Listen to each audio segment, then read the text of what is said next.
দিবেন এই বালিয়াডাঙ্গা ইউনিয়নে। এটা আমাদের অনুরোধ আপনাদের কাছে, আপনারা এই লক্ষ্যে কাজ করবেন এবং আপনারা যখন ডাকবেন আমরা আসবো, আমরা বিভিন্ন সমস্যা আপনাদের দেখবো।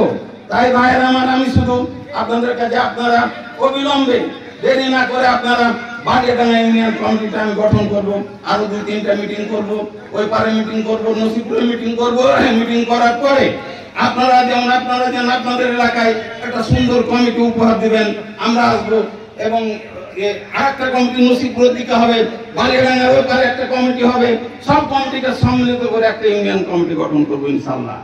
তাই ভাইরা আমার, যেখানে সর্বস্তরের লোকের প্রতিনিধিত্ব থাকেন, যেখানে সর্বস্তরের নেতা কর্মীরা, দেশের কৃষক শ্রমিক যারা আছেন সবাই যেন সেই কমিটিতে সম্পৃক্ত হতে পারে, সেই আশা রেখে আমি সকলকে ধন্যবাদ দিচ্ছি। এবং বাংলাদেশ জাতীয়তাবাদী দল নবাবগঞ্জ জেলা শাখার পক্ষ থেকে আমি আপনারা এই গরমের মধ্যে আপনারা এগিয়ে এসেছেন, এই জন্য আপনাদের সকলকে ধন্যবাদ জানিয়ে আমি আমার বক্তব্য শেষ করছি। খোদা হাফেজ।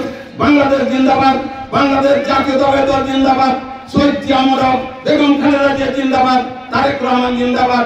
খোদা হাফেজ।